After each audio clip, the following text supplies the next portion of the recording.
Então, boa noite a todos. Estamos aqui para mais uma aula de teoria dos grafos. Vamos direto à nossa apresentação. Vou fazer o compartilhamento aqui.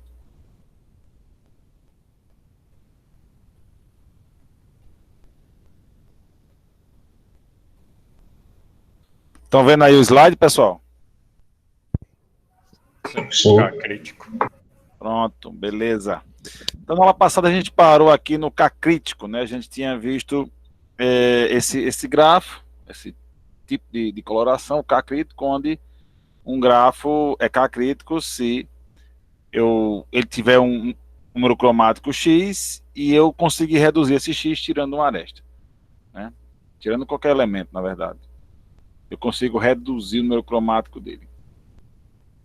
Se isso acontecer é um K crítico, vimos esse K4 aí como um exemplo disso. Muito bem. Teorema 13. Se G é K crítico, então o grau de todos os vértices é maior ou igual a K menos 1. Nós vimos também esse teorema, né? Vamos relembrar ele. Então, se G é K crítico, que é o caso desse grafo aqui, ele é K crítico, então o grau de todos os vértices tem que ser pelo menos maior ou igual a K menos 1, onde K seria o número cromático, no caso desse... Hã? Alô? Boa noite. Falei. Ah. Quando eu estiver falando, não precisa dar boa noite não, porque aí, entendeu? Pode ir chegando, não precisa falar não. Muito bem. Então, o teorema 13, se G é K crítico, que é o caso desse grafo aqui, onde K, que no caso é 4, que é o número cromático dele, ele fala o seguinte, que o grau de todos os vértices tem que ser pelo menos K menos 1. Então, nesse exemplo aqui, o grau de todos os vértices tem que ser pelo menos 3. Correto, né? Eu consigo observar isso aqui tranquilamente, que o grau de todos os vértices é pelo menos 3. Podia ser mais, mas pelo menos 3 o grau de todos os vértices, certo? É isso que está falando no teorema 13. Teorema 14. O índice cromático de um grafo é igual a delta ou delta mais 1. Ok? É interessante. O índice cromático, que é o de Aresta, né, de qualquer grafo, ou é delta mais 1. Quem é delta? Delta é o maior grau do grafo. Então, eu vou atrás do maior grau do grafo e já tenho uma noção de qual pode ser o índice cromático dele, a quantidade de aresta que eu vou pintar. É tanto que quando eu vou pintar as arestas... Oi. O que é índice cromático mesmo, que eu esqueci? O índice cromático é a quantidade mínima de cores que eu pinto as arestas. Ah, sim. Número cromático de vértices, número cromático de vértices e índice cromático de arestas. Então, ele fala que o índice cromático é igual a delta ou delta mais 1. Quando eu for pintar o grafo, a gente viu na aula passada, quando eu vou pintar um grafo, eu tenho que me preocupar com a questão de quando for calcular a coloração, o índice ou o número cromático, de pintar certo, né? Porque se eu pintar errado, eu mostrei um exemplo, se eu pintar errado, pode acontecer de eu chegar a uma conclusão errônea, certo? E no caso do índice cromático, que eu vou pintar as arestas, é recomendado que eu pinte sempre a partir do delta, do vértice delta, daquele vértice que tem o maior grau, certo? Exatamente para que ele dê, né, para que eu já tenha a noção de qual pode ser o índice cromático. Quando eu começar a pintar por ele, eu já sei que aquele número, ou mais um, aquele número vai ser meu índice cromático, né? Por exemplo, aqui. Opa, aqui.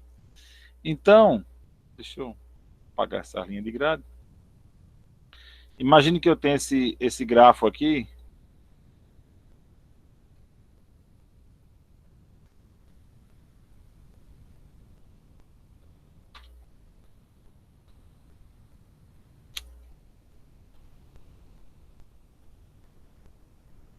Puxa.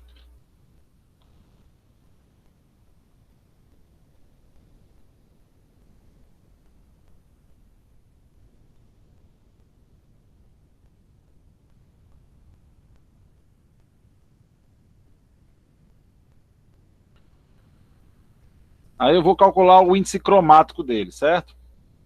Vou pintar as arestas. Deixa eu fazer o seguinte que me facilita mais. Vou colar aqui no Paint. Professor? Oi. O delta dele aí, no caso, seria 4, né? O grau, né, do delta. Exato, o delta seria 4. Aí eu quero saber quem seria o índice cromático dele. Então eu vou pintar aqui algumas arestas. Vixe, ele deixa pintar todo não. Tudo bem, eu sobrescrevo. Então, ó, eu tenho essa aresta aqui com a cor. E aí todas as arestas do delta, eu sempre começo pelo delta, certo? Sempre vou começar pelo delta. Então, as arestas desse vértice, delta, desse vértice que tem maior grau do grafo, eu pinto ele cada um com uma cor diferente. Pronto, com isso aqui, ó, deu 4. Então eu já sei que o índice cromático vai ser 4 ou 5. Não pode ser nem menos que 4, nem mais que 5. Né, conforme aquele teorema lá.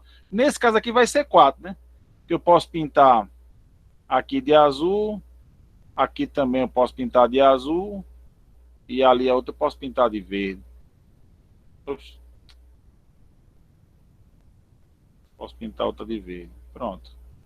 Então aqui o índice cromático é 4. Pintei as arestas com 4 cores. Então o que acontece? Isso é o teorema 14. Qualquer grafo, o índice cromático dele é delta ou delta mais 1. Só uma coisa aqui, para esse teorema não vale os laços, certo? Os laços aqui não estão sendo contados. Ele não funciona para grafos que têm laços. Pode dar alguma coisa diferente disso aqui. Certo? Ok.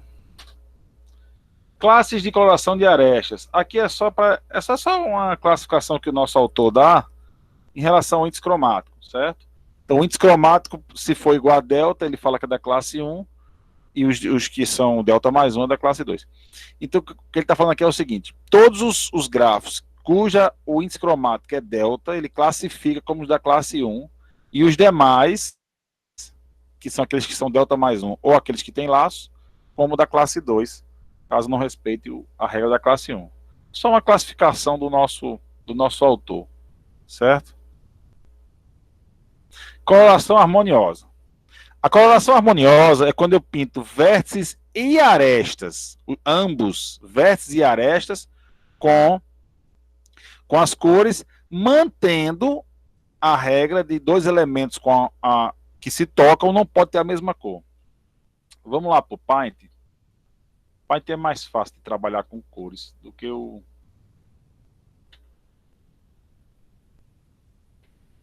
dia. Pronto. Então eu tenho esse grafo aqui e eu quero pintar com ele a coloração harmoniosa, o número harmonioso, certo?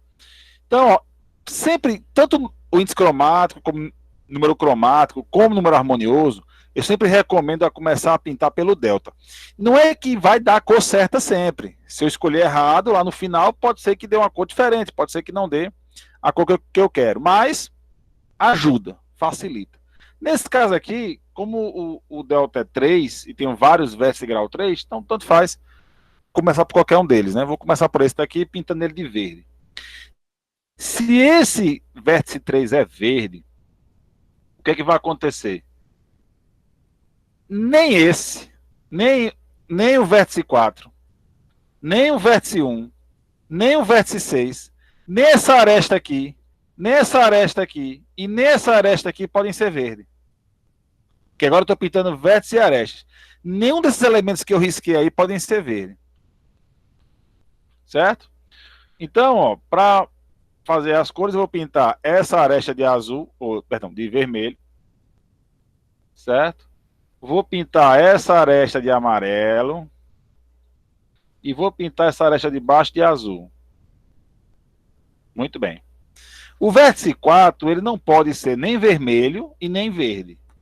Nem vermelho porque ele toca a aresta vermelha e nem verde porque ele é adjacente ao vértice verde.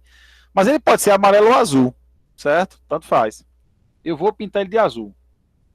Pode ser que eu esteja errando aqui. Pode ser que se talvez pintando de amarelo dê uma cor menor, certo? Não sei. Eu tenho que ver isso depois. Então, por enquanto, eu estou com 4 cores, certo? Por enquanto estou com 4 cores. Muito bem. Aí eu vou pintar essa aresta aqui de amarelo. Posso pintar essa aresta aqui de amarelo, porque ela não toca a aresta amarela lá. Ao mesmo tempo que eu pinto essa aqui de vermelho, já que ela não toca aquela outra aresta ali. Com isso, eu ainda posso pintar de verde esse vértice aqui, que ele não toca esse aqui, e o V1 de azul. Então eu não incluí nenhuma cor nova, certo? Pintei com as cores que eu tinha, respeitando a regra. Muito bem. Essa aresta V1, V5 aqui, essa aresta, ela não pode ser nem vermelho, nem amarelo e nem azul. Ela não pode ser vermelho e amarelo, porque ela é adjacente a uma aresta vermelha e uma aresta amarela. Então não pode ser nem amarela e nem vermelha. E também não pode ser azul, porque toca um vértice azul. Ela pode ser verde. Então, vou botar ela aqui com verde. Do outro lado, ela também pode ser verde, não tem problema. Pode ser que eu esteja errando aqui? Pode, mas elas são paralelas, eu posso chamar as duas de verde. Esse vértice 6, ele não pode ser nem verde, nem azul, certo? Mas ele pode ser amarelo ou vermelho. Então aqui, vou chamá-lo de vermelho, certo? Automaticamente eu posso chamar o V8 de vermelho também, já que ele não toca o V6. Pode ser que eu esteja errando? Pode, mas é a minha tentativa, certo?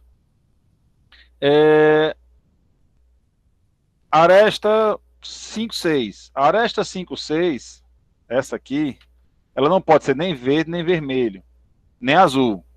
Verde, ela toca por esse lado aqui, e azul por esse lado aqui, e vermelho por causa do vértice vermelho. Então ela tem que ser amarelo. Ela pode ser amarela, é que ela não toca nada aí, certo? Essa outra aresta aqui desse lado, ela não pode ser nem vermelho. Olha a situação aqui, essa aqui. Opa, amarelo não acaba não ver nada. Essa aqui, ela não pode ser nem vermelho, nem verde por causa daqui, nem azul, nem amarelo. Ela vai ser uma cor nova. Ela vai ser uma cor nova. E é nesse momento em que eu me pergunto se eu estava fazendo certo ou não. Se eu posso fazer diferente para que essa aresta não precise de uma cor nova. Eu vou fazer as outras para depois eu volto para ela, certo? Porque o que eu quero evitar é sempre botar uma cor nova. Vamos lá, o vértice 5, ele não pode ser também nem verde, nem vermelho, nem amarelo, nem azul. Ele não pode ser nenhuma das 4 cores, porque ele é adjacente a todos eles, certo? O que eu posso fazer para evitar isso? Aqui o vértice 7, ele não pode ser nem azul, ele pode ser amarelo. O vértice 7 pode ser amarelo. Essa aresta 7 e 8, ela não pode ser nem vermelha, nem verde, nem amarela, mas ela pode ser azul. Essa aresta aqui, ela pode ser azul, certo? Essa aresta 5, 8, ela não pode ser nem amarela, nem verde, nem vermelho, nem azul, nenhuma das 4 cores, certo? Então eu preciso me preocupar aqui agora com isso. Eu chamei o V8 de vermelho. Talvez se eu chamar ele de verde,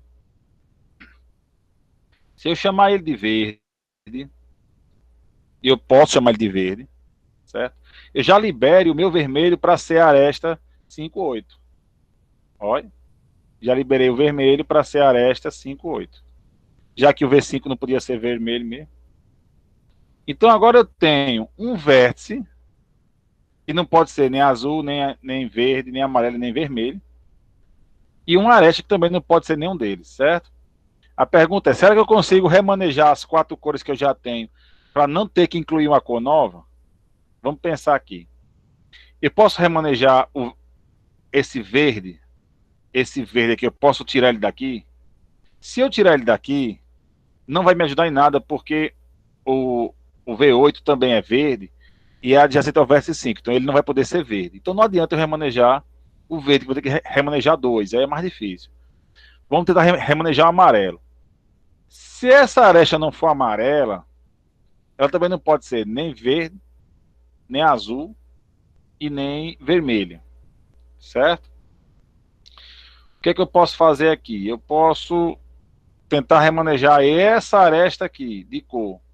Se ela não for azul, ela também não pode ser verde, nem amarela, nem vermelha. Ela podia ser aqui azul, esse aqui ser amarelo. Essa aqui era amarela. Eu estou pensando aqui, certo?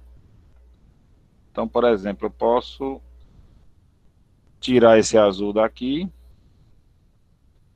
e botar... Não, mas de qualquer forma, essa aresta não vai poder ser outra coisa, Mas não. não pode ser amarelo também, não, por conta do adjacente lá, né, à esquerda. É. Não vai adiantar eu remanejar amarelo. Então, realmente, nesse caso, eu vou precisar de uma nova cor. V4, V7 não pode ser. Deixa eu ver.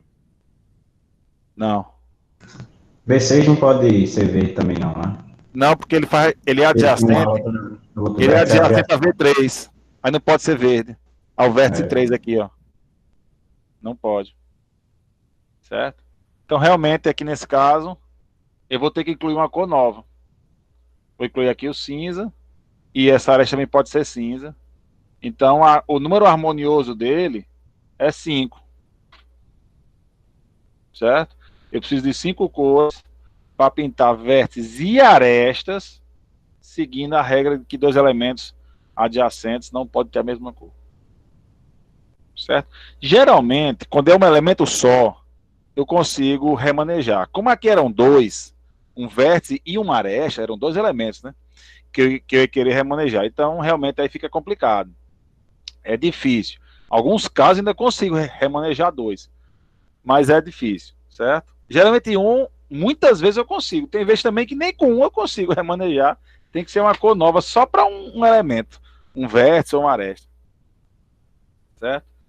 Esse grafo aqui, no mínimo ele ia ter o número harmonioso 4. 4 era o mínimo possível, porque é o delta mais 1. Número harmonioso mínimo possível é delta mais 1, certo? Não tem esse teorema, nem esse lema, mas por experiência de desenho mesmo, você sabe, você consegue enxergar que o número harmonioso mínimo é delta mais 1, que é o delta, pintando todas as arestas do delta e mais a pintura do vértice, né? Então aqui, por exemplo, eu tenho essa cor, que tem que ser diferente dessa, que tem que ser diferente dessa, que tem que ser diferente do vértice. Então delta mais 1, no mínimo, certo? Então 4 cores era o mínimo que eu tinha para trabalhar. E aí, em algum momento, eu percebi que com 4 cores eu não tive como fazer, não teve como eu remanejar aí de maneira que eu conseguisse essas 4 cores aí. Muito bem. Então, para esse grafo aqui, a coloração harmoniosa é 5.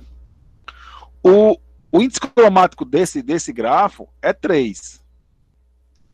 Certo? É 3. O número cromático dele... Deixa eu ver o número cromático dele. Verde, vermelho. É 3 também.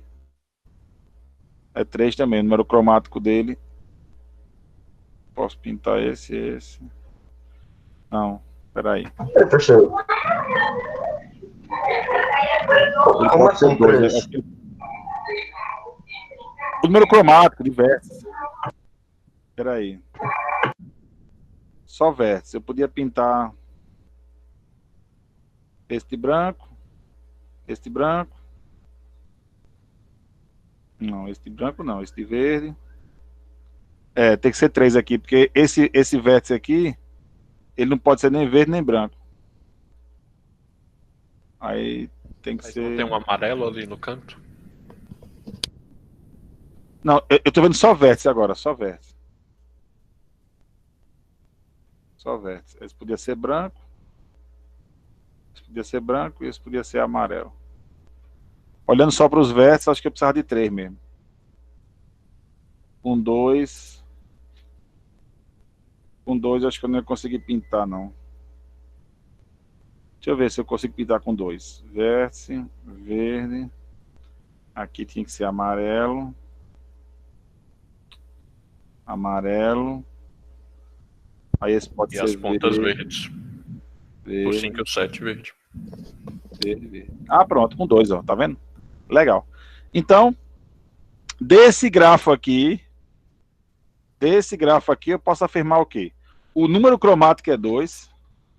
O número cromático é igual a 2. O índice cromático é igual a 3. E o número harmonioso é 5.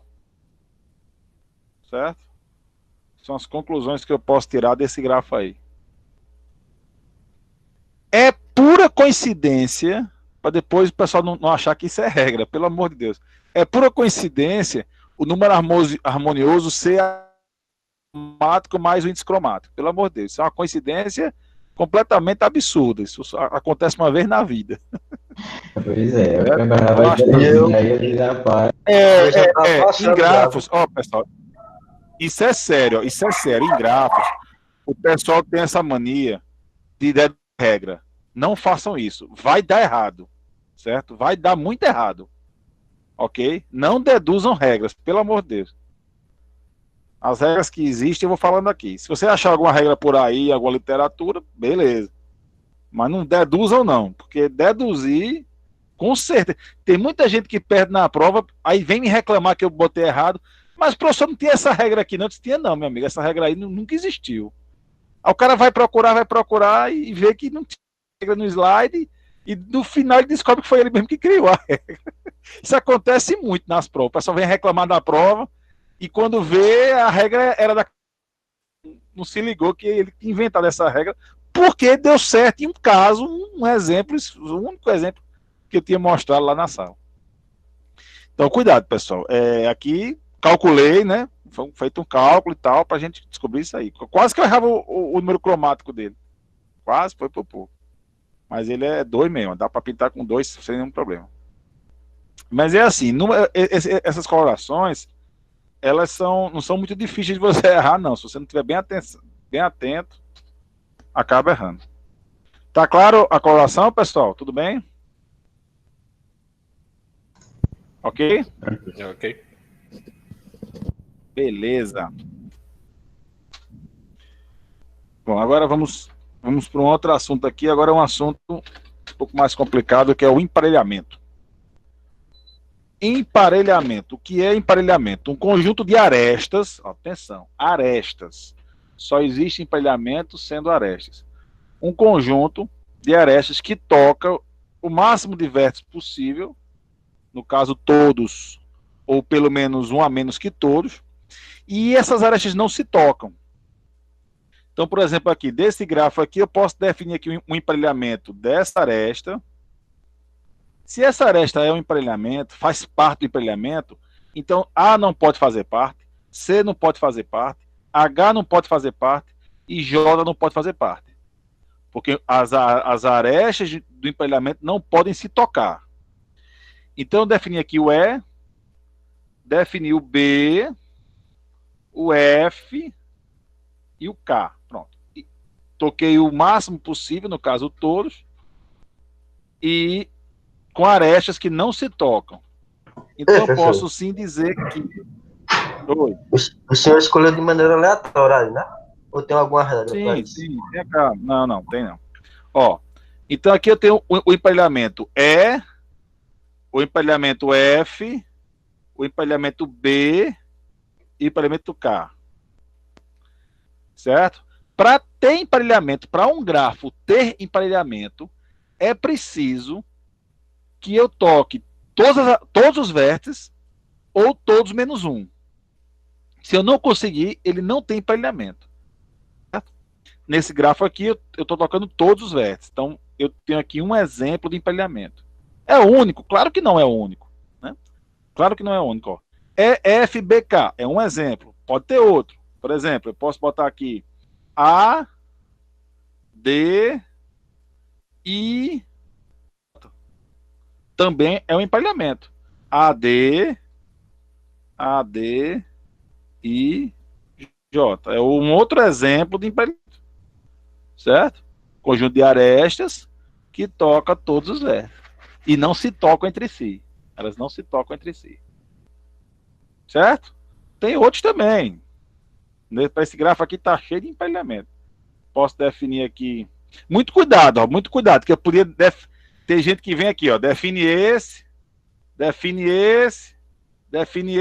Ah, professor, esse grafo aí não tem emparelhamento não, porque eu não consigo. Sobrou 2.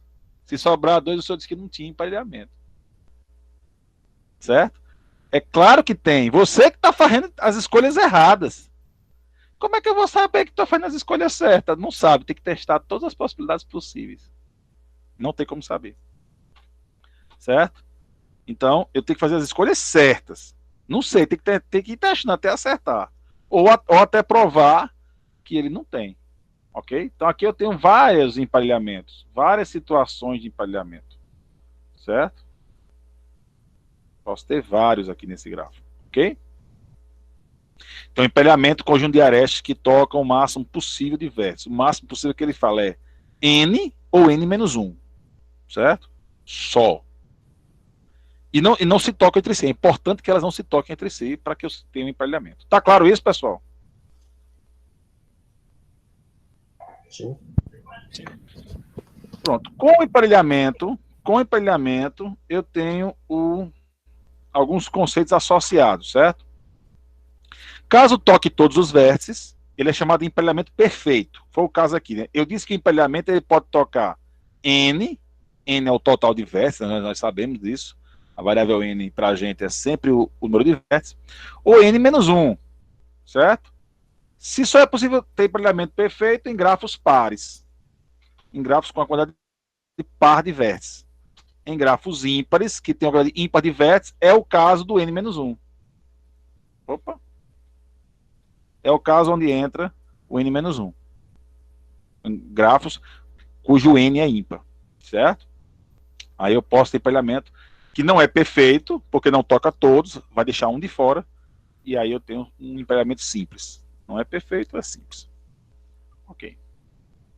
Com emparelhamento, também eu posso ter o caminho alternante. Caminho alternante. Então vamos definir aqui, eu vou escolher um emparelhamento desse grafo, certo? Eu vou escolher um emparelhamento. Então vou escolher aqui A. Vou escolher A. Certo? A. Vou escolher D. Vou escolher D. Não, peraí, que também para deixar assim é complicado. Deixa eu fazer assim, pronto. Assim me facilita do que deixar com esses negócios aí. Então eu tenho A, D, I e J. Certo? A, D e J. Puxa. Deixa eu apagar isso aqui.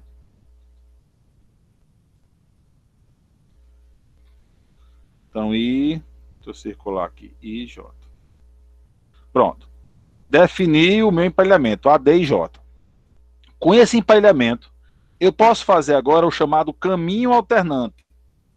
Caminho alternante. O que é um caminho alternante? É um caminho que está dentro ou fora. Dentro ou fora. Se alterna entre estar dentro e fora. Por exemplo, eu vou começar aqui no vértice 2. Não, no vértice 1. Vou começar no vértice 1 meu caminho, certo? Eu estou no vértice 1. Ok? Vértice 1. Então, eu tenho um caminho, ó. A, B, D, F, I, K, J, E. Não, K, J, H. Pronto. Eu tenho esse caminho aqui. A, B, D, F, I, A, B, D, F, I, K, J, H. Ok? Esse caminho, ele é um caminho alternante. Porque eu estou dentro, aí estou fora, estou dentro, estou fora, estou dentro, estou fora, estou dentro, estou fora. Entenderam?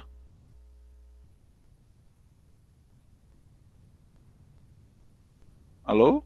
Tem como repetir. Bem, eu escolhi emparelhamento, certo? Tá claro o emparelhamento? Tá, sim. Pronto. Aí eu comecei aqui no vértice 1 e fiz esse caminho, ó. A, B, D, F, I, K, J, H. Terminei aqui. Comecei aqui, aí vim e terminei aqui. Tá claro isso? Sim, percorreu Pronto. todos os vértices. É. Porque eu quis, não precisava, mas peguei todos. Então, aí eu escrevi aqui o caminho de Arestes, né? Que eu percorri ali, o A, D, F, I, K, J, H. Certo? Então, dentro, fora, dentro, fora, dentro, fora, dentro, fora. Certo? Aí eu tenho o caminho alternante. Tá claro? Aham. Aí, no caso, escolheu todos os vértices que quis, mas pode ser qualquer tamanho de caminho, contanto que siga essa regra. Siga essa regra do dentro e fora. Uhum. Tá claro, pessoal? Tá claro? Sim. Tenório, nesse caso aí, não influi não ser ímpar ou ser par o número. Não. Não, né? Não tem nenhuma influência, não. Certo? Então, o que acontece? Ó, o A, a gente tá vendo aqui, ó, o A, ele faz parte do emparelhamento, né?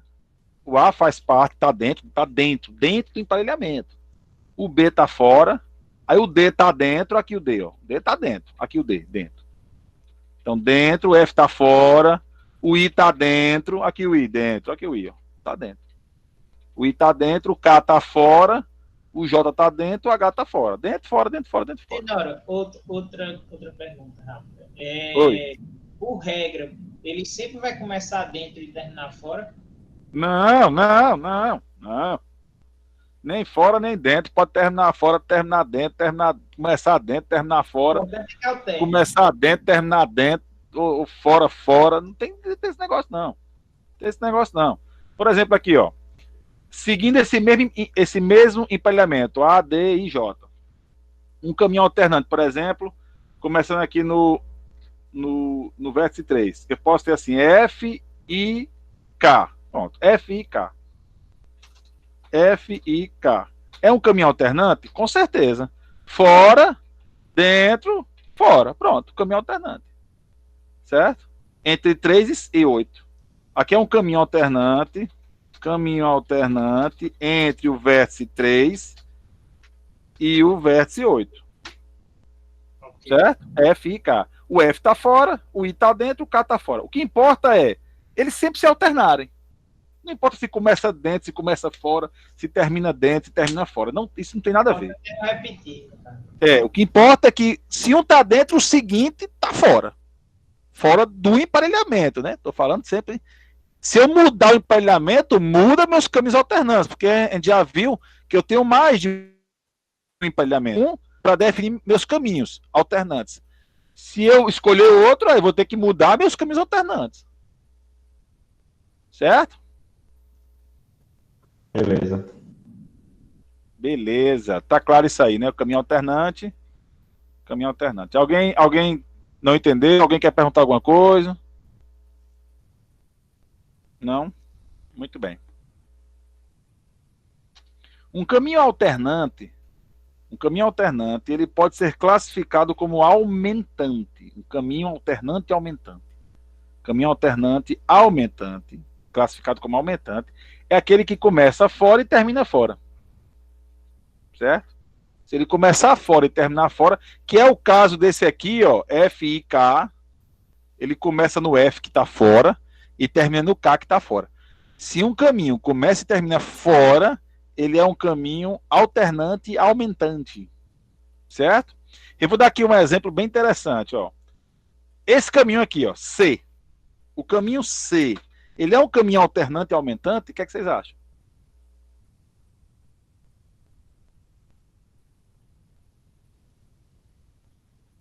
Em relação ao que o senhor escolheu? Sim. Em relação a esse emparelhamento aqui, ele é um caminho alternante aumentante? Sim. Eu acho que ele é aumentante, porque ele começa fora e termina fora. O senhor não Exatamente. Disse que ele tinha que ter um dentro? Exatamente. Exatamente. Não precisa ter nenhum dentro. Então, esse caminho C, ele é um caminho alternante e aumentante. Que ele começa fora e termina fora. É um caminho alternante e aumentante. Certo? Eu não preciso ter tem 3 elementos, tem que ter 4. Não, não falei nada de quantidade de elementos, não. Pode ter só um e ser alternante e aumentante. Ou ser um alternante simples. Por exemplo, o caminho A de é um caminho alternante. Ele não é aumentante, mas é alternante. Certo? Ele não desrespeita a regra. Em grafos, você sabe, eu só digo que não é quando desrespeita a regra. E o que seria desrespeitar a regra aqui? Ter 2 fora junto ou 2 dentro junto. Aí desrespeita a regra. Certo? Não é o caso aqui. Então, é o caminho alternante aumentante. Certo? Muito bem. Aí eu posso ter também a ideia do ciclo alternante, né? O ciclo alternante. Por exemplo, aqui, ó, A, B, D, C. É um ciclo, né? Um ciclo. A, B, D, C. E é um ciclo alternante. Dentro, fora, dentro, fora. Fechei o ciclo ali. É um ciclo. É claro que é um ciclo, é um quadrado, né? Um ciclo. Podia ser um triângulo, podia ser um pentágono. O que importa é que dentro, o que está se alternando. Dentro, fora, dentro, fora, dentro, fora. Certo? E é um ciclo, eu posso rodar várias vezes, é um ciclo, né? Então, ó, dentro, fora, dentro, fora, dentro, fora, dentro, fora, dentro, fora. Certo? É um ciclo, pode ficar rodando aí. Isso é o ciclo alternante. Ok? Beleza. Agora preste atenção aqui sobre o ciclo alternante, que tem um detalhe muito importante, que é o broto. Certo? No semestre passado, muita gente estava preocupada com broto. Errou o broto na prova. Certo? Então preste atenção no broto. Ó. O que é um broto? Um broto é um ciclo alternante de comprimento ímpar. Esse aqui que nós fizemos, ele é um ciclo de comprimento par, tem 4 elementos. É um ciclo par. Beleza. Certo? Se o comprimento for ímpar, então meu ciclo alternante é chamado de broto, certo? Eu não tenho um exemplo aqui legal.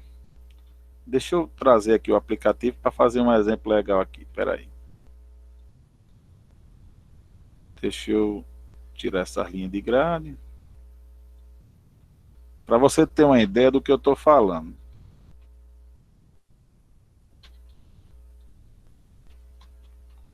Presta atenção, porque na vez passada, semestre passado, eu botei broto em 2 provas e nas 2 muita gente errou broto. Caiu eu expliquei o que foi e tal, aí botei de novo, o pessoal errou de novo. Certo?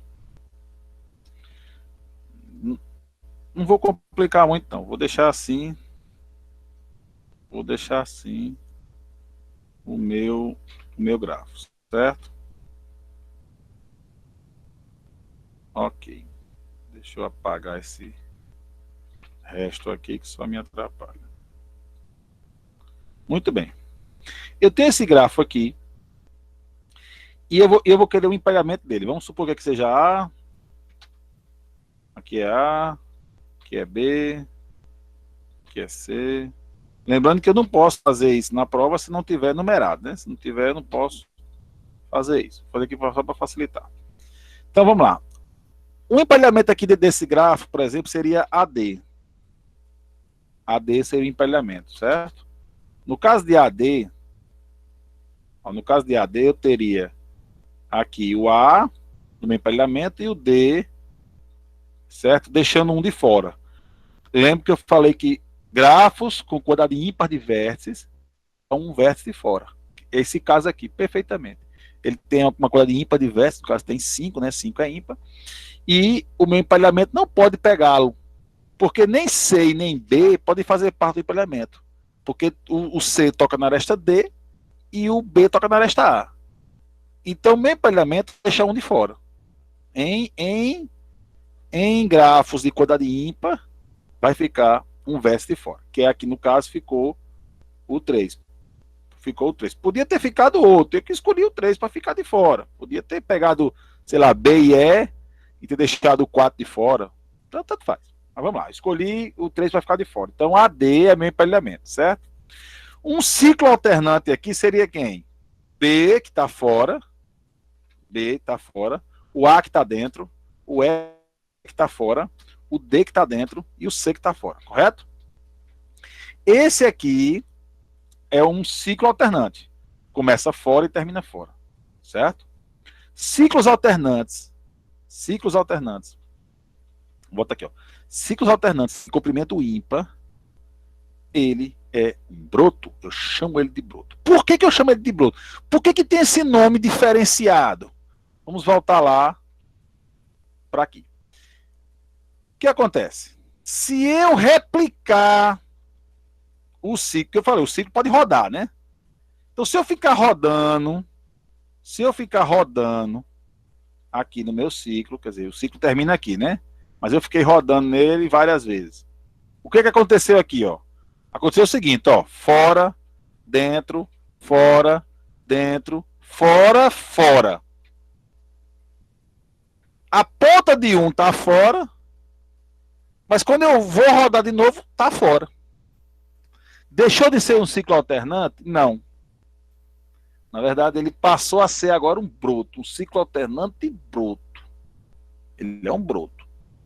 Porque na hora que eu rodar, a rodada seguinte tá fora, igual o que estava aqui. Certo? Então eu vou ter fora, ó, dentro, fora, dentro, fora. Aí pego o outro fora. Certo? Então sempre que eu rodar, isso é o que acontece, isso é o broto. Isso é o broto. Só acontece broto se o ciclo alternante for ímpar, tiver uma quantidade ímpar de vértices. Aí nesse caso o meu empalhamento pode estar deixando-me de fora, não tem problema. Não é um empalhamento perfeito, certo? E aqui eu vou ter alguns conceitos, que é a base do broto. O vértice 3 aqui, o vértice 3, ele vai ser a base do broto, certo? Ele ficou de fora, é chamado de base do broto. E talo do broto são as arestas que fazem professor, parte. Oi. pode repetir aqui, cortou.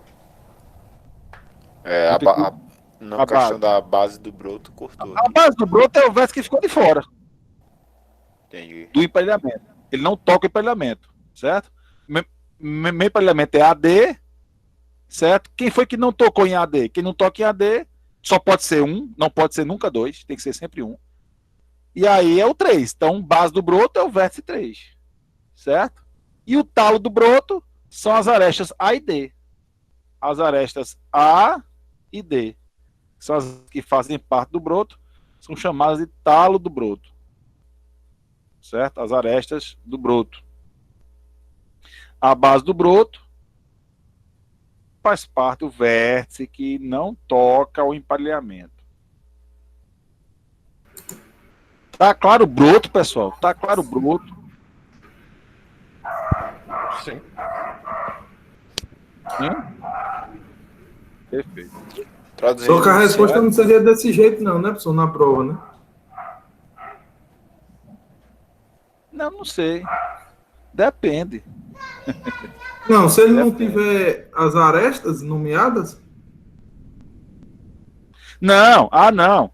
Sem as arestas nomeadas, aí aqui, a aresta A seria 1, 2, e a aresta D seria 4, 5, né? Aresta 4, 5. Dessa forma. e se fosse para dizer Meu broto seria assim. O broto. Se fosse o talo, aí botava V3. Então, se fosse a base do broto, V3. A base, V3, a base, isso. A base. E o talo do broto, isso aqui. O talo do broto, isso aqui. Beleza. Certo? Mais alguma pergunta, pessoal, sobre broto? Não quero ninguém. Eu vou botar broto na prova, viu? Não quero ninguém errando, não.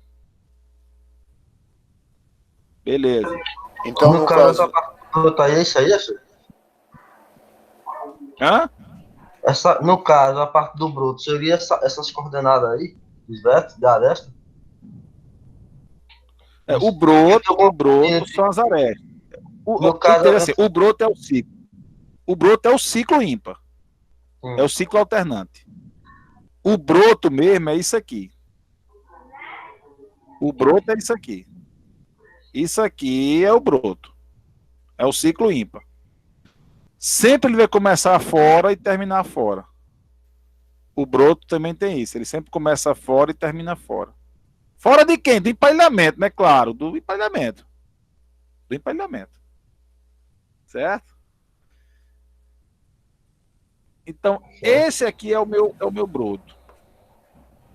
Deixa eu fazer o seguinte aqui. Uma pergunta, professor, rapidinho aqui. Já caiu prova que o senhor colocou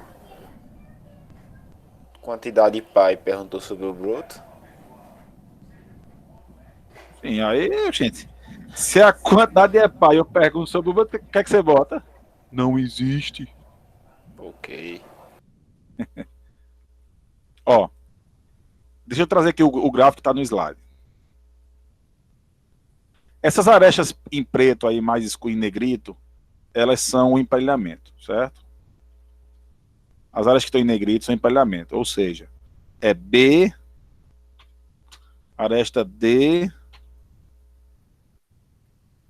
aresta F e G. São as arestas que estão em negrito. Tem a aresta que não está nomeada, né? Tem.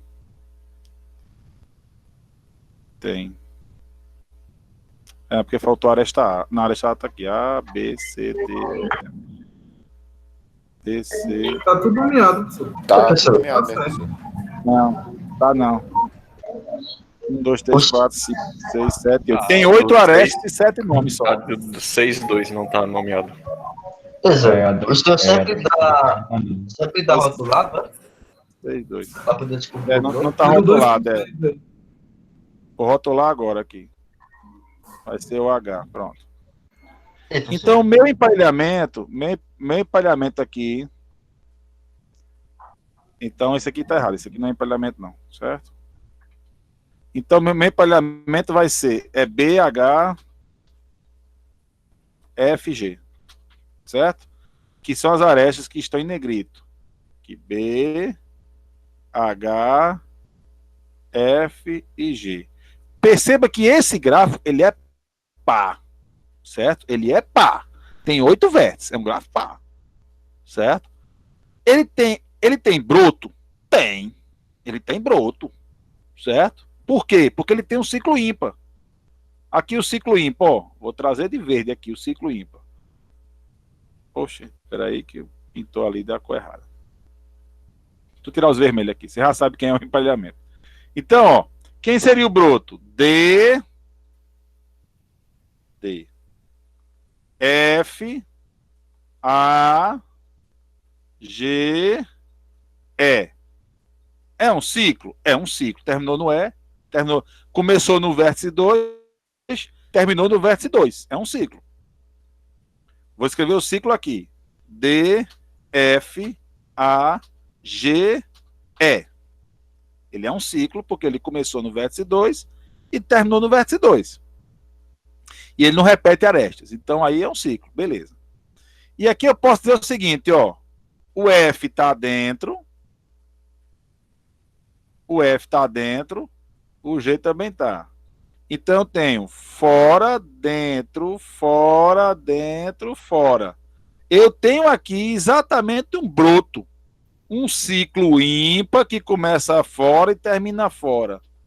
Então isso aqui é um broto? Sim, claro que é um broto.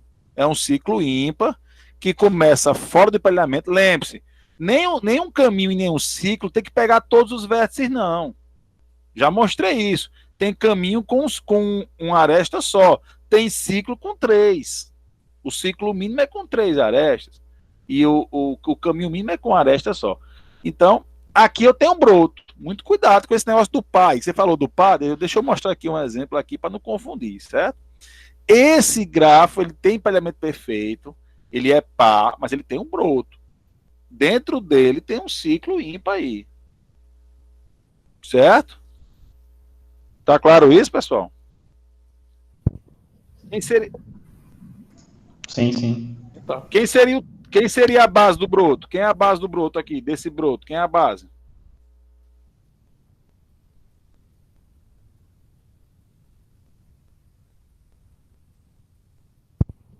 Cri. No caso seria 516. Não. 2. Quem é a base do broto? 2. O vértice 2 é o vértice que faz parte do ciclo, mas não toca o empalhamento. Tá aqui. Vértice 2. Ele faz parte do ciclo do broto, mas ele não toca o empalhamento. Aí você fala, não, professor, mas ele toca ali, o H tocando nele. Toca no H, mas o H não faz parte do broto. Certo? Quem é do empalhamento que faz parte do broto? O F e o G. Então, o F e o G é a parte do empalhamento que está no nosso broto aqui. Certo? O 2 é o vértice que não toca nem o F nem o G e faz parte do broto. Ele faz parte do ciclo que compõe o broto. Certo? Então, 2 toca o empalhamento, ele toca no H. Mas H não me interessa, porque H não faz parte do broto. Então, 2 é a base do broto. O vértice que não toca o empalhamento do broto, que compõe o broto. É bom deixar claro, porque essas coisas que o pessoal se pega aí na prova. Certo? Deixa eu ver se tem mais alguma coisa que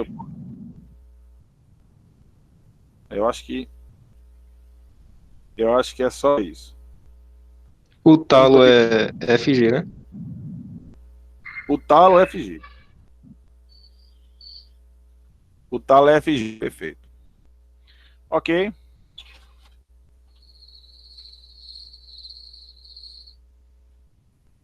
Muito bem. Vamos voltar para o slide aqui. Então, não vamos errar isso aí, gente. Não vamos errar essa questão do broto aí. Muito bem. Cociclo.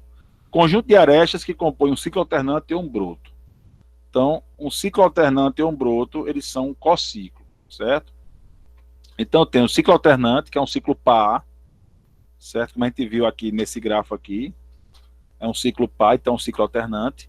E o ciclo ímpar eu chamo de broto. Para juntar os dois conceitos, ciclo alternante e broto, eu tenho um cociclo. Então, o cociclo ele é ou um broto ou um ciclo alternante, que é um ciclo par. Ok, pessoal? Só para ter um nominho que eu possa referenciar os dois, broto e ciclo alternante. Certo? Beleza. Ok. Vamos agora fazer uma evolução. Vamos evoluir. Vamos dar mais poder ao nosso grafo. Vamos evoluir. Vamos trazê-lo agora para uma evolução, dar mais poderes a ele, dar novas características e mudar tudo que a gente aprendeu até agora. Vamos transformar o nosso grafo em dígrafo. Nosso grafo agora ele vai se evoluir. Claro, todo dígrafo é um grafo, mas nem todo grafo é um dígrafo. O dígrafo é um grafo onde as arestas passam a ter direção e sentido. Ou seja, viram setas. As arestas viram setas. Isso é um dígrafo. É o chamado grafo dirigido. Esse di vem de dirigido. É um grafo dirigido. As arestas têm direção e sentido.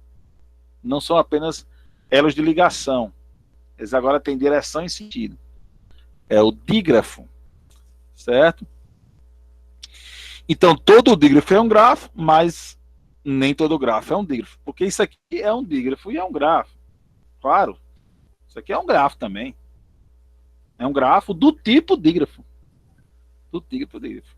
Eu estava até agora com grafos simples, né? Aqui, grafo simples. Grafo simples. E agora eu tenho um grafo dígrafo. Certo?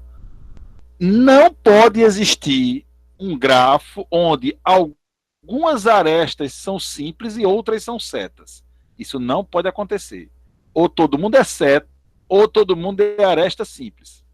Não pode ter mistura. Algumas arestas são setas e outras são arestas sim.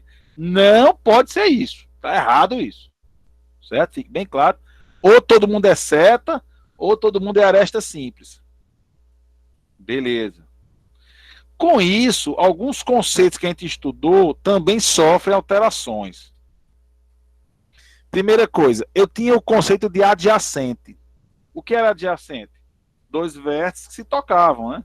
O vértice 2 é adjacente ao vértice 4. Só que além de ser adjacente, eu também tenho agora os conceitos de convergente e divergente. Então, a aresta A2, ela aponta, ela sai do 2 e aponta para o 4. Então, ela diverge de 2 e converge para 4.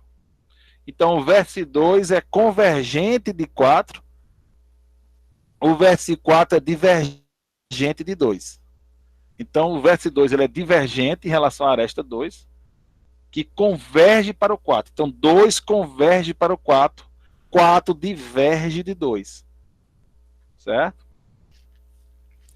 Ok, pessoal? Repete aí. Evoluindo o nosso conceito de adjacência. Repete aí, por favor, Beleza. professor.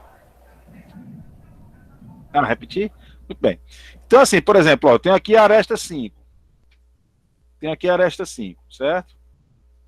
A aresta 5, ela diverge de 1. Que ela não aponta para um, ela aponta para o outro lá. E ela converge e aponta. Converge para o vértice 5. Portanto, o vértice 5 diverge de 1 e 1 converge. O 1 converge, ele aponta para 5, ele converge para 5.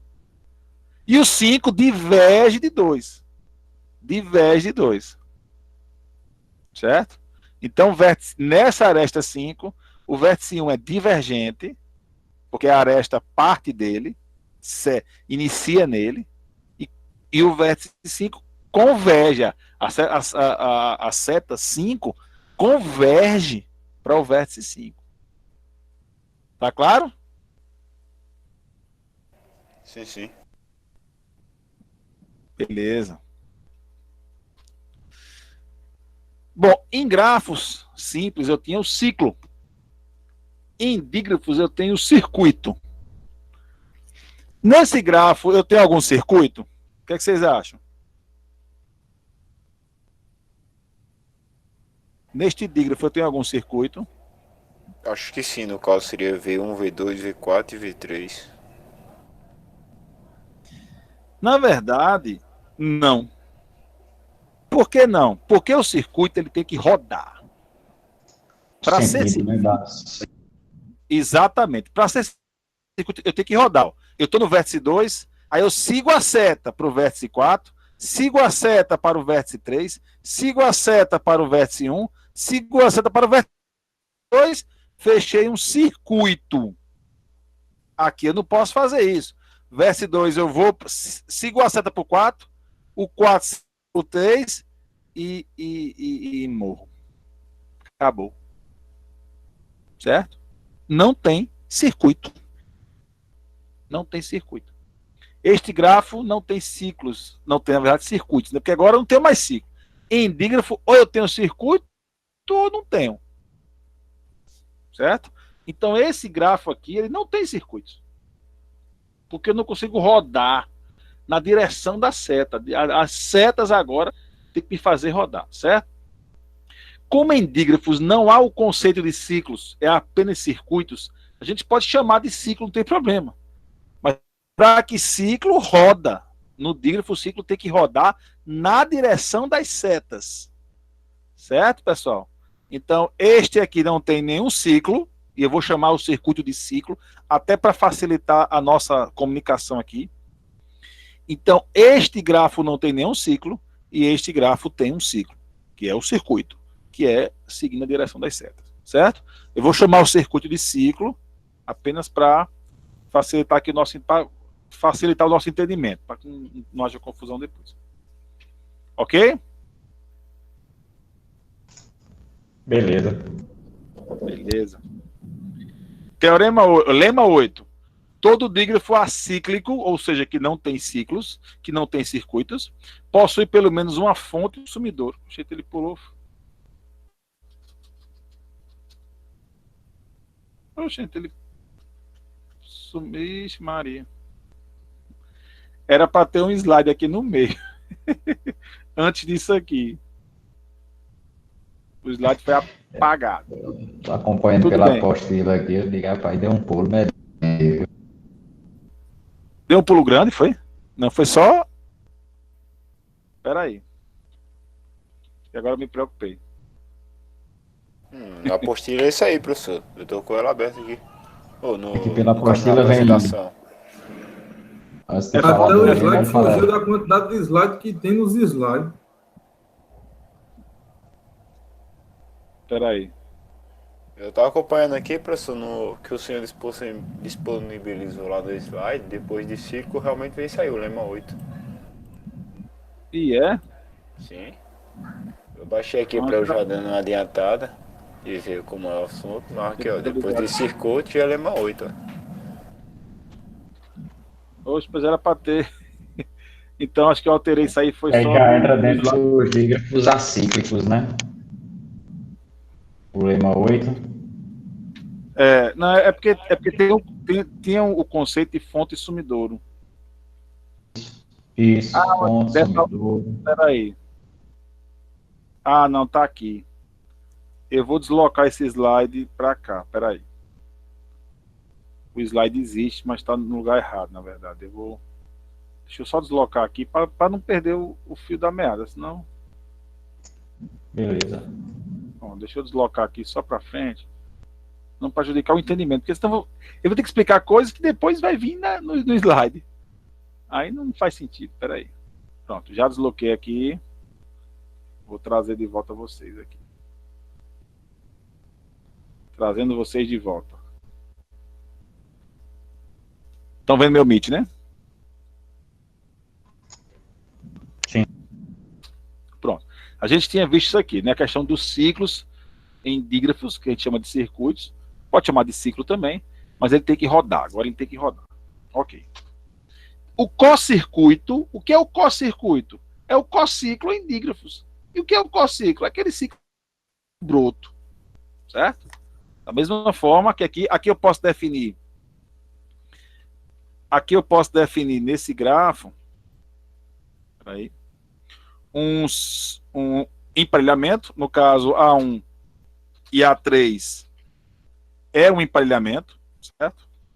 A1 e A3 é um exemplo de emparelhamento. Tinha outro, né? Tinha o A2 e A4. Mas vamos botar aqui A1 e A3. Então eu posso fazer aqui um cociclo, um cocircuito, que seria A1, A2, A3, A4, fechando o ciclo. Esse não é um broto, ele é um ciclo alternante. Porque ele é pá, né? Ele é pá, então ele não pode ser bruto. Ele é um ciclo alternante. E aqui eu tenho dentro, fora, dentro, fora. Então eu tenho um cocircuito, que seria um cociclo em dígrafos. Certo?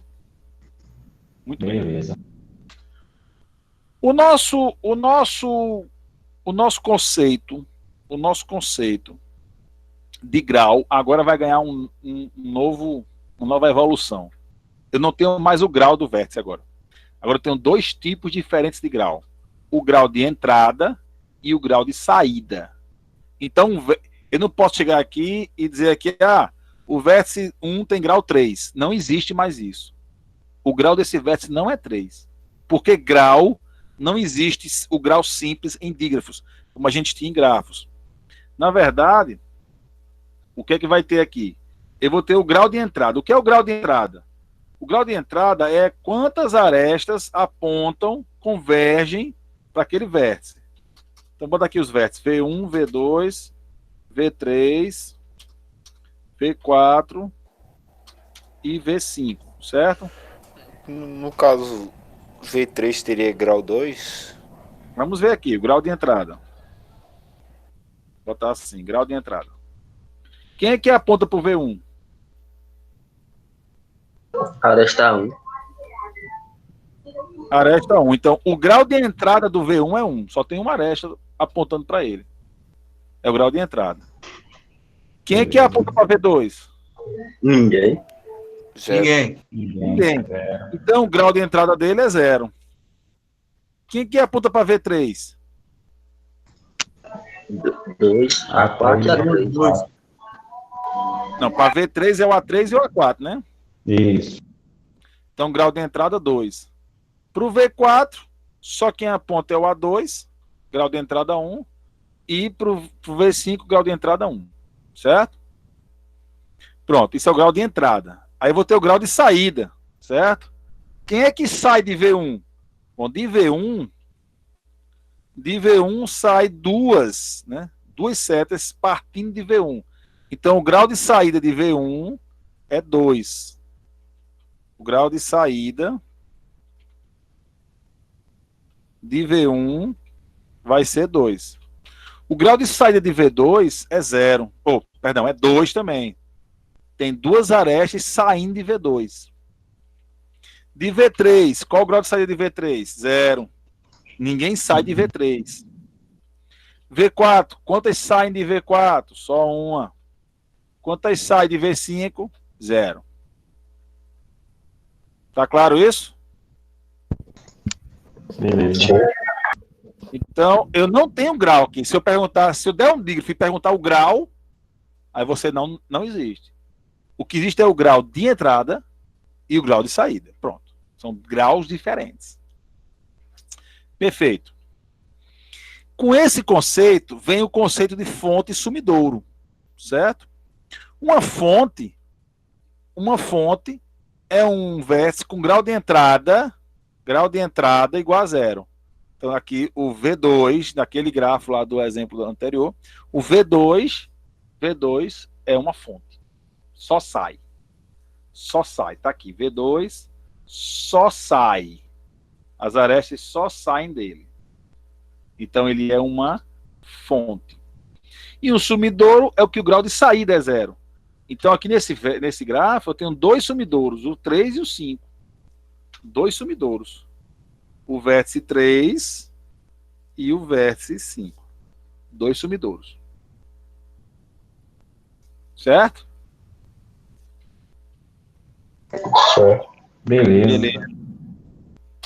Beleza. Agora eu posso explicar o lema 8. Aí faz sentido agora eu explicar o lema 8. Todo dígrafo que não possui ciclos tem pelo menos uma fonte e um sumidouro. Agora faz sentido, né? Então aqui, ó, esse grafo, esse dígrafo, né? Ele não possui ciclos. Todo grafo que não possui ciclos tem pelo menos uma fonte e pelo menos um sumidouro. Pode ter mais. Mas se ele não possui ciclos, ele tem que ter pelo menos uma fonte e um sumidouro. É claro que eu posso ter grafos cheios de ciclos que tem fontes e sumidouros, não tem problema. Mas se ele for acíclico, ou seja, se ele não tiver nenhum circuito, então com certeza ele tem pelo menos uma fonte e pelo menos um sumidouro. Certo? Beleza. Agora faz sentido agora eu explicar o lema 8 nesse ponto aqui, né? O sentido é esse. Que eu já expliquei o que é fonte e sumidouro. Pergunta a vocês. O trivial, ele é um dígrafo?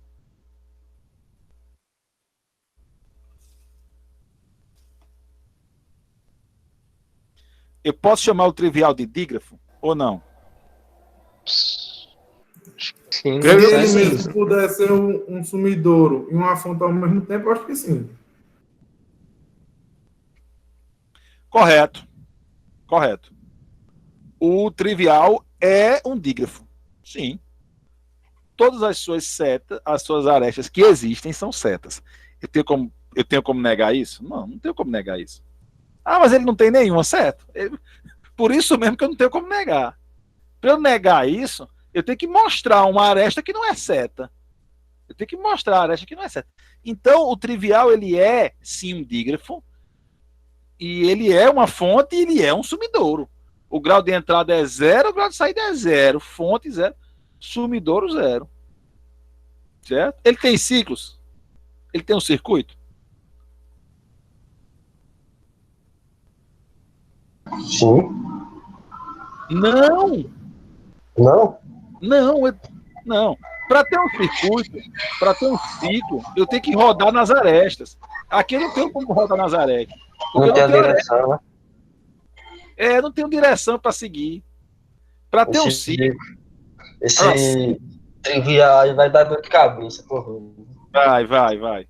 Se eu botar aqui um laço nele, com a setinha aqui, agora sim eu tenho um ciclo. Agora ele tem ciclo, mas ele não é mais o trivial, porque ele tem aresta, então ele não é trivial. O trivial não tem aresta.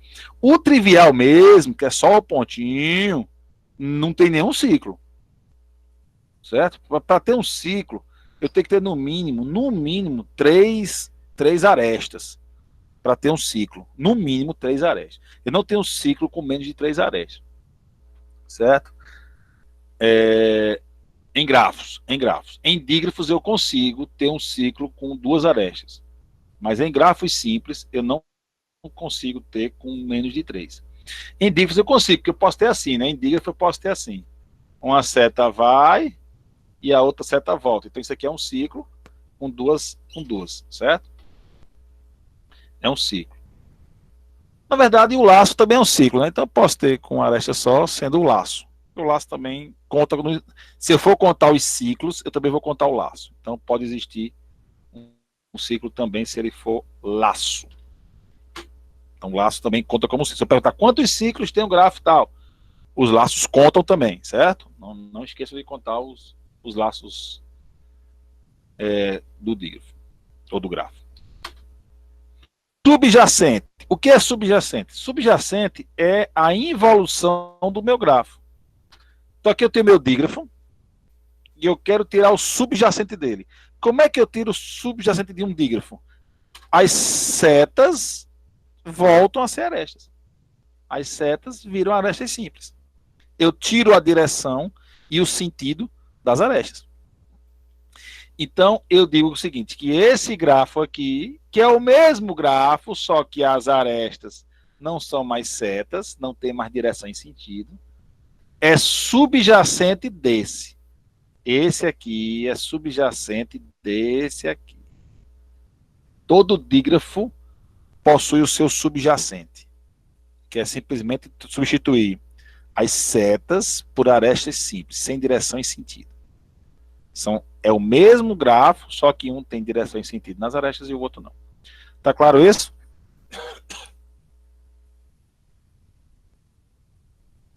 Sim. Então, quando eu falar em subjacente, é sempre de dígrafo, né? Eu tenho que ter um dígrafo. Para eu tirar um subjacente, eu tenho que ter o dígrafo. Então, eu tenho um dígrafo e as suas setas, eu tiro a direção e sentido das setas.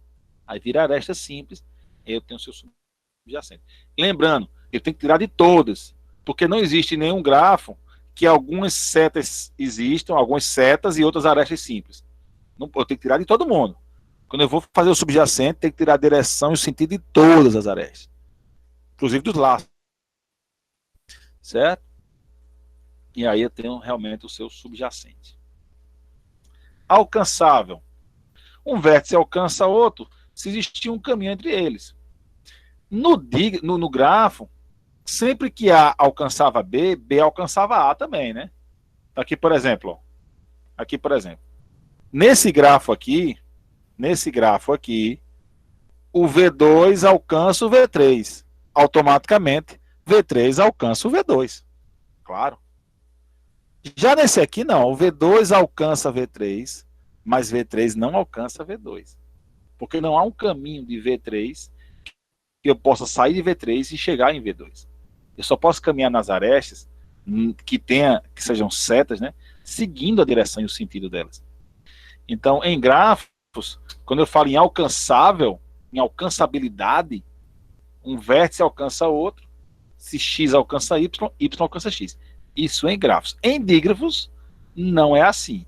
Pode acontecer, sim, de um vértice alcançar o outro ou não. Certo? Se ele for alcançado, não necessariamente ele alcança. Então, alcança quando existe um caminho. Aqui, quem é que o V2 alcança? Quem é que o vértice 2... Por exemplo, deixa eu puxar para cá. É melhor escrever aqui. Então, o V2, ele alcança quem? Todos os outros. O vértice 2, vértice 1, ele alcança o vértice 3, o vértice 4 e o vértice 5, certo? Já o vértice 5 não alcança ninguém. Ningas. Não alcança E ninguém. não 3, né? O V3. O V3 também ningas. V5 e V3, ningas para ele. Não alcança ninguém, certo?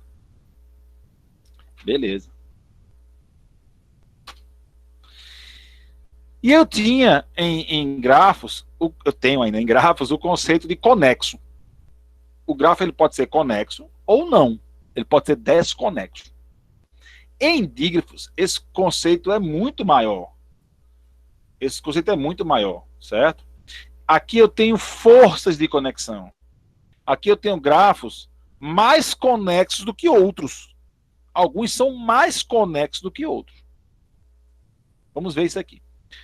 O que é um grafo fortemente conexo? Então, esse conceito substitui aquele de conexo ou desconexo. Aqui eu tenho níveis de conexão. Vamos lá. O mais forte conexo é o fortemente conexo, né? O nome está dizendo, né? O mais forte. Quando um grafo é fortemente conexo? Quando alcançam todos. Quando todos os vértices alcançam todos os outros. Aqui, por exemplo, se eu escolher qualquer vértice aqui, por exemplo, o vértice 6, ele alcança o 7, alcança o 5, alcança o 1, o 3, ele também aqui alcança o 2, alcança o 4. Pronto. Alcança todos. Qualquer vértice aqui alcança todos. Todos alcançam todos.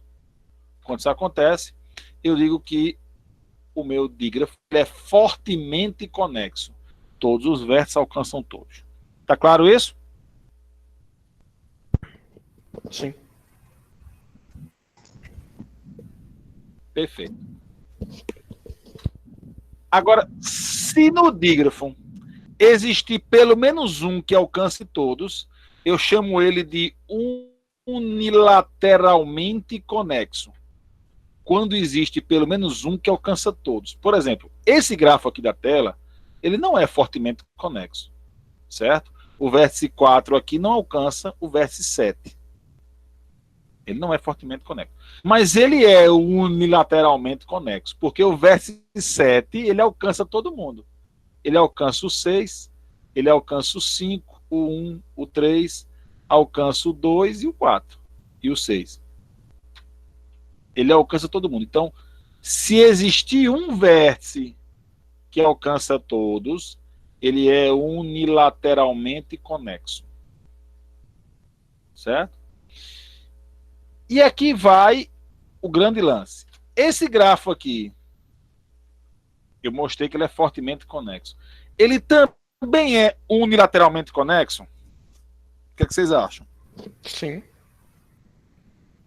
Sim. Porque existe claro. pelo menos um, Existe. no caso todos alcançam. Exatamente. Existe pelo menos um, existe o 3, pronto, alcança todos, acabou. Ele é unilateralmente conexo.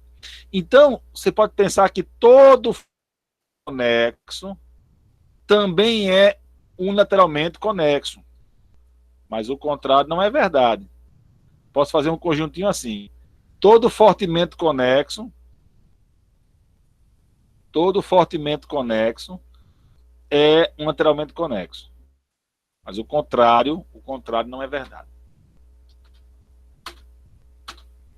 Fracamente conexo.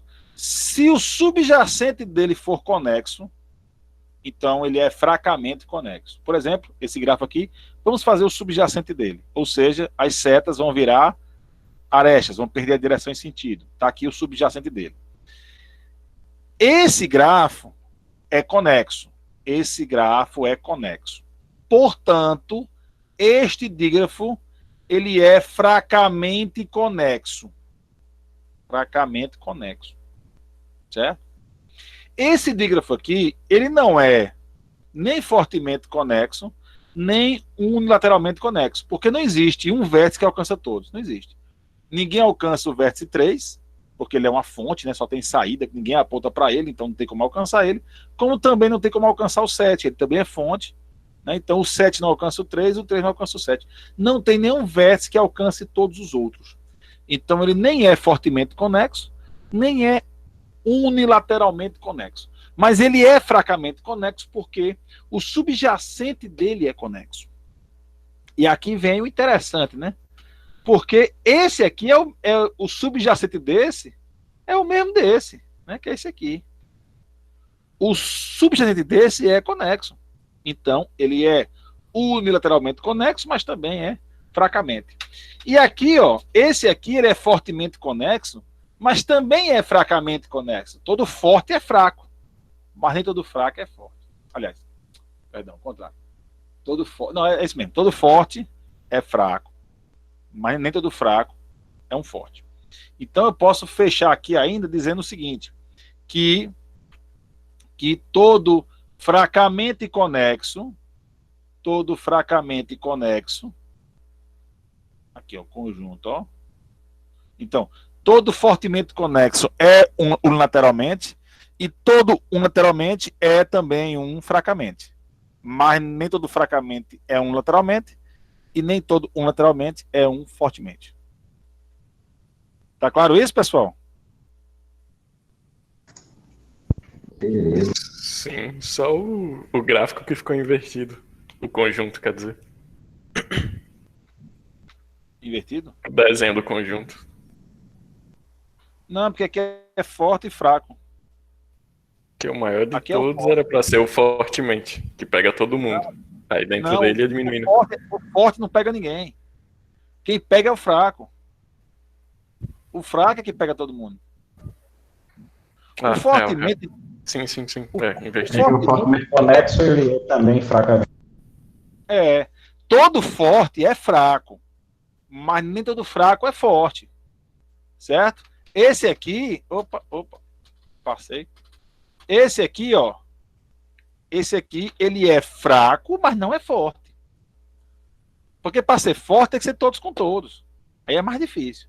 O fraco, que é esse aqui, é que abrange todo mundo. Porque se o subjacente não for conexo, não tem como ele ser unilateralmente conexo. Não tem como ele ser fortemente conexo. Não tem como. Ele é desconexo. Então não tem como um alcançar todos. Se ele é desconexo, não tem como um alcançar todos. Alguém está boiando fora aí. Certo? Então o desenho tá correto. Né? Aí, aquele desenho gera essas categorias aqui, que é o do C3. O C3 é aquele que é fortemente conexo, são os C3. Os C2 é aquele que são unilateralmente e não são fortemente. Então tem aqui o C3, que é os fortemente. Deixa eu botar assim. C3 é os fortemente, certo? Aí eu vou ter os C2, que são aqueles unilateralmente que não são fortemente. Eu tenho os C1, que são os fracamente e não são unilateralmente. E tem o C0, que é um conjunto à parte. O C0, que são os desconexos. Os desconexos não está em nenhum desses aqui. Não tem como nenhum deles ser desconexo. O desconexo é desconexo mesmo e pronto. Não tem o que fazer com o desconexo. Tá claro, pessoal? Ok? Ok. Beleza. Para fechar nossa aula de hoje, para concluir nossa aula de hoje, eu quero falar da forma canônica. O que é a forma canônica de um dígrafo? Transformar um dígrafo na sua forma canônica é ligar aos sumidouros às fontes, certo?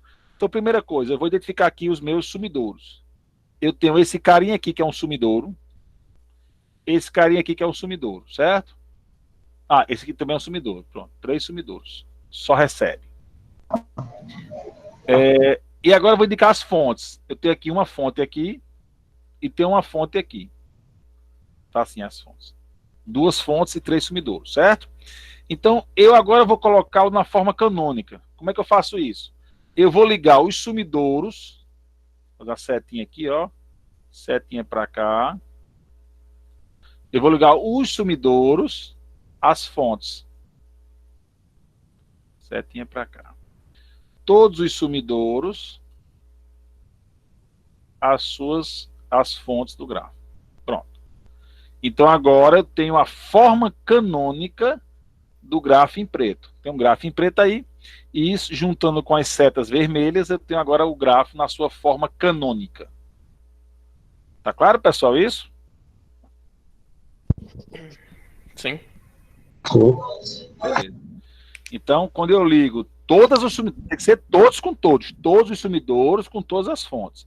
Quando eu ligo todos com todos, eu tenho a forma canônica de um dígrafo. Ok, pessoal? Ok. Beleza. Então, com o avançar, a hora passa muito ligeiro nessas aulas. Essas aulas boas assim, no instante passa. Então, aquela velha chamadinha, eu vou pedir a vocês que coloquem o nome aí na... Eu já coloquei. Eu acho que todo mundo já colocou. Beleza. Então, boa noite a todos e até a nossa próxima aula, que é quinta-feira, desse mesmo horário, de 18h50. Não percam. Valeu, obrigado, pessoal.